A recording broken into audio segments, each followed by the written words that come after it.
seeing this in the classroom. There are a number of organizations supplying educational software for math training in a traditional way, and I've listed some here. Plato Learning, Compass Learning,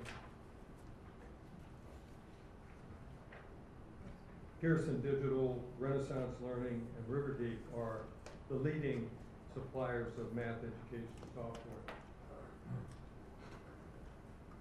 Most of these, all of these, literally, are emphasizing the typical drill practice kind of a regimented program. They're not doing things anywhere along the lines that the Mind Institute is doing it. There is a patent application pending on a lot of elements of the program, the products, and a system patent covering the overall systems process. We are starting to market the program using a direct sales force. Last year we had 2 salespeople, one in Los Angeles, one in Orange County, covered multiple counties.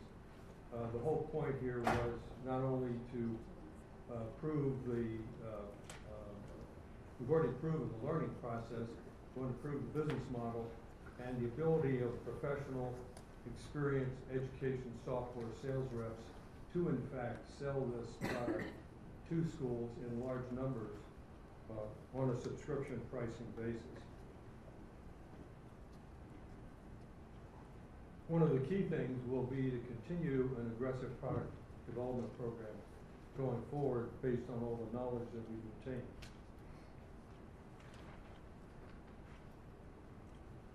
From the standpoint of marketing, we obviously will take the professional marketing route in terms of brochures, mailing pieces. We've used direct mail pieces to principals. We communicate at the superintendent level of the district. We sell at the principal level until we get into the district, get a couple of schools rolling so that the district superintendent, it's kind of like the French trying to sell to the Germans. If you're a superintendent, you want to see it work in your district if it's a large district. And that sort of approach to marketing seems to be working for us. There are trade shows that attract educators, which we are attending, and then we provide our own seminars for principals and district personnel.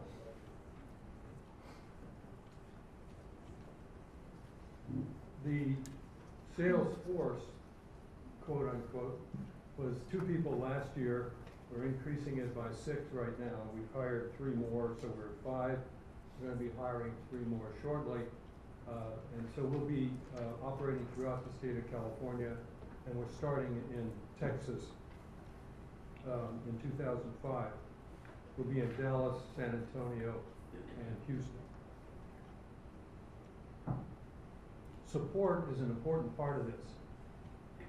One of the reasons that schools have so much trouble teaching kids is the change that's taking place constantly in the schools in terms of teachers, principals, and students going in and out of schools where you're trying to get the job done.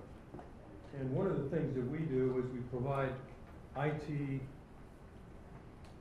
supplementary support to the school, and we provide mentoring for the teachers to help them when they don't understand the math fully themselves. And I'm sure you've all heard that a lot of teachers are trying to teach math who really don't have the math background to do it. So it does help not only to train them initially, which we do, but then to have mentoring available along the way. That's done as much as possible over the telephone and, if necessary, on the ground. Now, our business strategy is really to get this to over 600,000 kids over the 5-year picture and generate annual revenues of the order of $40 million. The subscription pricing is approximately $40 per student per year for most of the kids, although the initial year in a particular grade in the school is at a somewhat higher level. I mentioned that we're in K through 4 right now, working on the 5th grade. We'll be adding at least 1 new grade per year in the product line.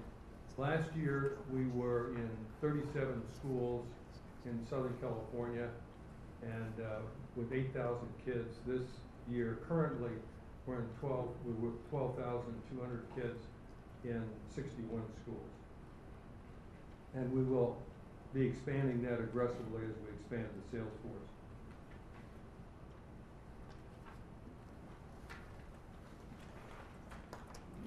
In terms of financial projections, we can talk about this in more detail in the Q&A session, but basically, the Mind Institute generated about $1 million last year in philanthropic support, and that coupled with the school revenues represent the revenues in 2004.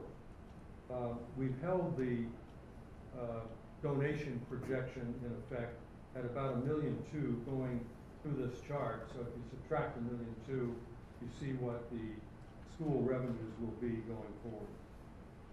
The P&L is really based on a software company P&L, which some of us are very intimately familiar with. We've organized the Institute into two divisions, the Research Division and the Education Division.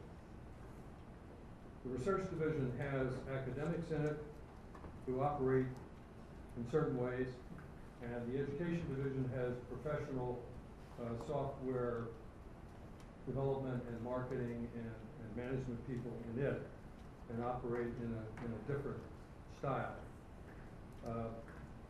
The Education Division generates the revenues in the schools and provides the support, and we internally feed back to the Research Division 5% of software revenues ongoing into the future in order to continue to grow the research revenues that are funding.